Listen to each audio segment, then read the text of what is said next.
časni narode Božiji, neka je na zdravlje ova sveta služba. Danas, kada se sjećamo godišnjice obretenja mošti svetoga mitropolita našeg Antonija, onoga kojega je sami Gospod u najtežim vremenima projavio i objavio crnogorskome narodu i dao mu da bude arhipastir onamo odakle po njegovom žitiju nekolike decenije ranije maltene i bio protjeran, i onome narodu koji ga je odbacio, Gospod ga vraća na krilima arhipastirske službe, najveće službe u crkvi, u apostolskoj službi, da bdije i moli nad onima koji ga prepoznaju i dočekuju kao svoga najbližega. Eto, među nama ima i onih koji se danas sjećaju njegove blagosti još u ovozemaljskome životu i radosti na onome izmučenome i napaćenome licu, koje pored svih velikih nevolja i nedaća i prijetnji i aktivnosti tadašnjih službi i bezbjednosti, koje ni danas ne miruju,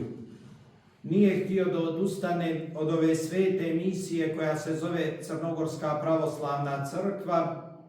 od one misije koja je bespravno i nelegitimno ukinuta 1921. godine, kada je pokazan vrhunac nepravde među ljudima i kada je čovjek dozvolio sebi da on svojom rukom ukida i zabranjuje nešto što je božansko i što nije od ovoga svijeta, i ono što nije od ovoga svijeta dato ovome narodu, nego što je narodu dato božanskom rukom. Takvi krvnici i takvi ljudi budu kažnjeni onako kako je po promislu Božijem, jer svaki onaj koji se ogriješi o jedan pedalj, o jednu tačku Božiju, stigne ga ta Božja desnica i pravica, jer Božja pravda jeste i tu je uvijek među nama, možda ne dejstvuje onako kako bismo mi htjeli i po našemu mišlju, ali dejstvuje po promislu Božijem. I isto tako, isti oni koji su svetog Antonija progonili i pravili mu različite najgnusnije podvale, koje ne bi ni onome sa druge strane palo na pamet, a kamoli nekome ko se predstavlja i poziva da je božanski čovjek i pripada kliru crkve, stigne Božja kazna. A onoga koji sa trpljenjem u molitvi, u jednoj kući, u najskromnijim uslovima, u svojoj monaškoj keliji, koji smireno trpi i priziva Gospoda i njemu se moli,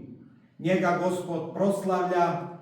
i onoga koji onako maltene tiho ode sa ovoga svijeta, Gospod na krilima vraća svijetu, da pokaže kolika je njegova veličina, ali da nam Gospod pokaže da nije zaboravio na nas, na svagdašnjega čovjeka ogrezloga u svagdašnje probleme, a iz tih problema u duhovne, čovjeka ogrezloga grijehom. I onda nas Gospod daruje i projavljuje nam ovakve Božije ugodnike koji kao svetionik, kao luča mikrokozma sijaju i bdiju nad svojim narodom, a sijaju ljubavlju Božijom, sijaju blagodaću.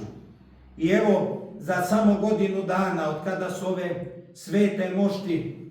našega vladike zasijale među nama i obretene i položene onamo gdje mu je mjesto bilo, iako smo 11 godina se mučili i trudili da sa ondašnjim mitropolitom prenesemo svetog Antonija, i to eto da se napravi samo jedan skromni grob, da pored crkve u šen crkovni počiva onako kako mu pripada i kako treba biti. Međutim, voljom Božijom i voljom svetog Antonija izgleda da su čekana neka bolja vremena. I baš u onaj čas najtežih stanja i muka za Crnogorsku pravoslavnu crkvu, Gospod i sveti Antonije su nas blagoslovili da među nama, ovakvima kakvima i jesmo, ako i možda i nismo zaslužili da ovakva svetinja bdije među nama i nad nama, da nas blagoslove i da nam projave svetoga Antonija, za kojega niko od nas i oni koji su imali blagoslov da ga upoznaju u ovozemaljskom životu, a i nas koji se sjećamo i slušamo priče o njegovim postupcima i njegovom svetotačkom zemaljskom životu, imali smo taj veliki blagoslov da zasija među nama i da, kao što je nekada okupljao Crnogorce u onim teškim i besmutnim vremenima, da nas i danas okuplja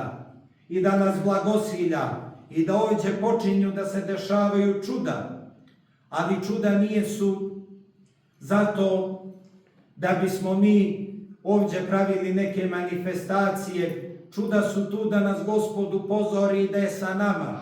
Čuda su onome i onima koji se besprekorno i sa svega srca mole živome Bogu i vaskrslome Hristu i svetome Antoniju i svetome Petru Cetinskom. To što je sveti Petar zatočen od strane onih koji su ukinuli ime Crnogorske crkve prije 100 godina, ne znači da smo ga se ni odrekli, ni njega, ni svetoga Vasilija, ni svetoga Stefana Piperskoga, nismo se odrekli ni svetoga kneza Vladimira Mučenika,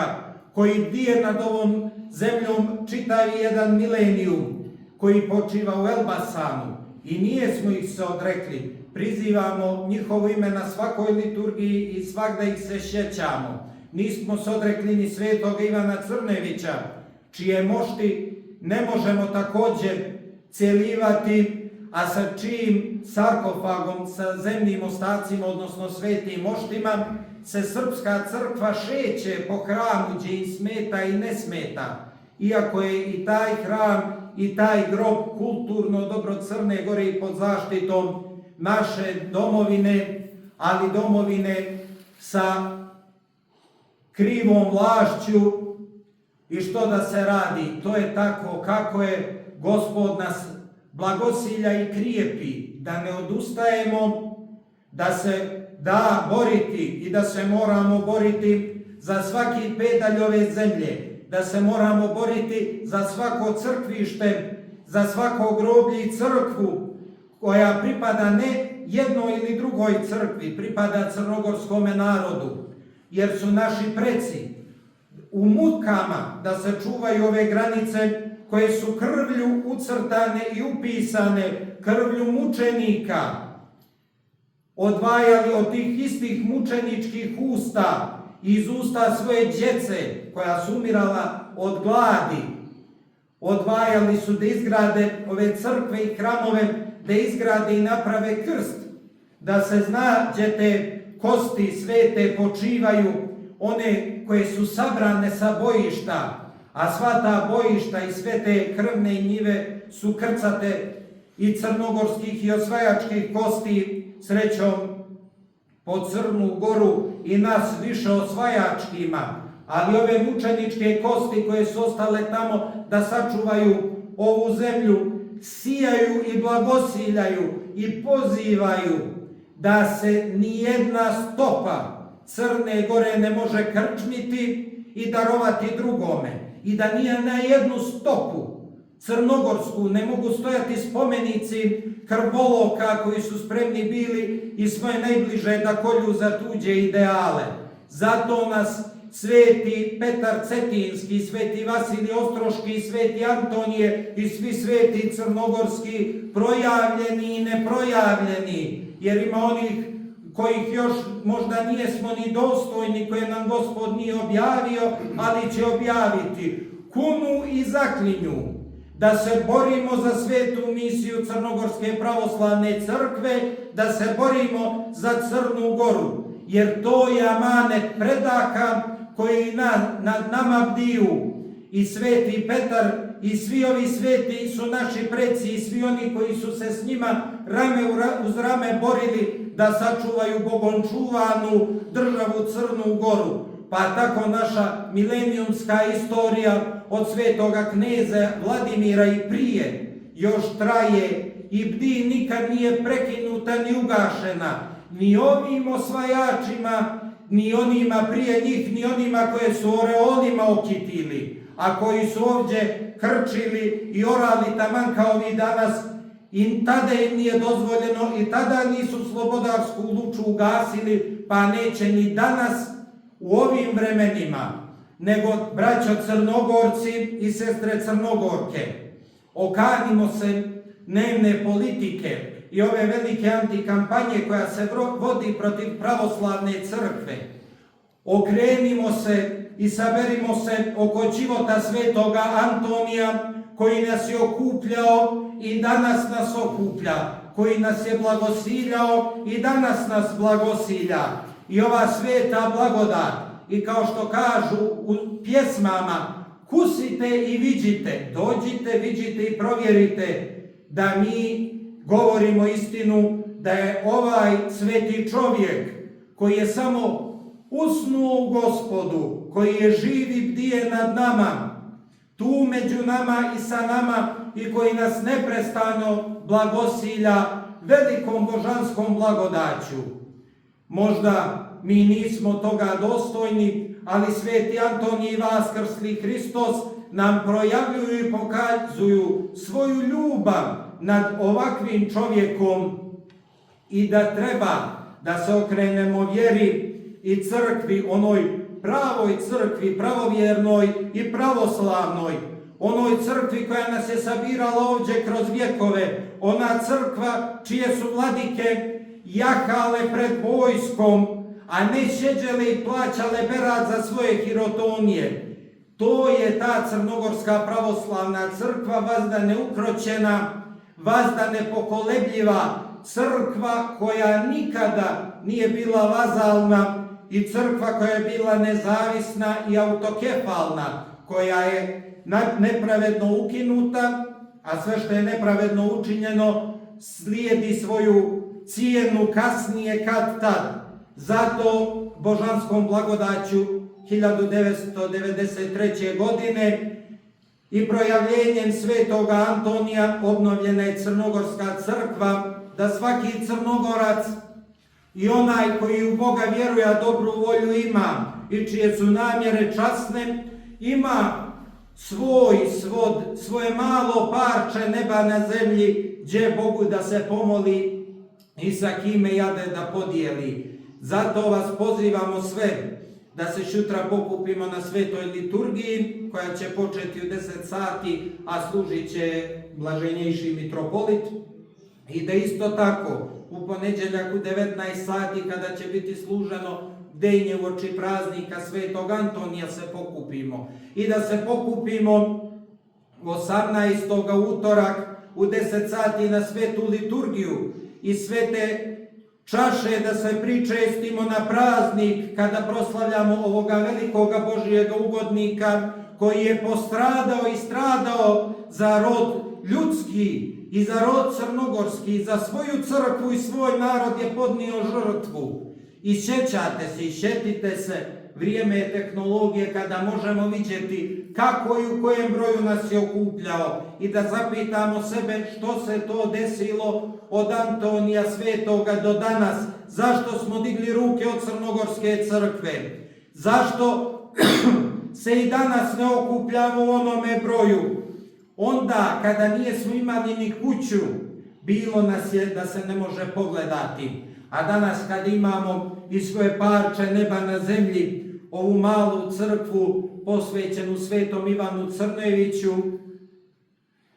naroda je sve manje. Svi smo se udaljili od crkve, ali zapamtite, onaj koji se udaljio od crkve nije se udaljio od jedne da kažemo institucije ili zajednice koja se zove crkva, udaljio se od Boga, sebe udaljio od Boga, lišio je sebe božanske blagodati, jer onaj koji se ne pričešćuje svetim tajnama, časnim tijelom i krvlju Hristovom, sam sebe udaljuje od Boga, jer je Gospod rekao: činite ovo u moj spomen. I kada se pričešćujemo, sjedinjujemo se sa vaskrslim Gospodom. Zato vas pozivamo sve otvorenoga srca i čiste savjesti, da se zajednički skupljamo na ovim svetim liturgijama, da zajednički prizivamo vaskrsloga Gospoda, jer svaka liturgija je iznova i Božić, i stradanje, i preobraženje, i bogojavljenje, i vaskrsenje, i svaki praznik, i svaka stopa koju je vaskrsli Gospod napravio na zemlji, to je svaka liturgija. Svaki put je sveta liturgija, život Gospodnji i sveto evanđelje iznova. Zato smo pozvani i prizvani da se skupljamo na svetim liturgijama, pričešćujemo najsvetijom tajnom koju nam je Gospod ostavio i kojom je Gospod blagoslovio rod ljudski. I da se pričešćujemo, jer pričešće, sveta tajna je spas za rod ljudski i za ljudsku dušu. Neće nas niko u onome tamo životu, kad pođemo na časni sud, pitati koliko smo ovamo zaradili i što smo sazidali, jer ništa od toga s nama nećemo ponijeti, ali ponijet ćemo svoja djela. I oni koji pođu nepokajani i nepričešćeni, zaludu im sve ovo zemaljske kule i gradovi, kada su pošli praznih ruka i praznoga srca pred vaskrsloga Gospoda. Gospoda koji je blagoizvolio da strada za nas, sluge njegove, a mi nijesmo u stanju da odvojimo jedan dan u nedjelju da se posvetimo. I to nije posvećivanje Gospodu, mi kažemo da se posvetimo Gospodu, posvećujemo samima sebi, posvećujemo svojoj duši, a to nam je Gospod i ostavio i zapovijedao. I zato vas pozivamo da se u što većem broju okupljamo na svetim liturgijama, a vi, draga braće i sestre, neka je na zdravlje sveta služba Božija, neka ste živi, zdravi i Bogom blagosloveni. Amin. Bože daj.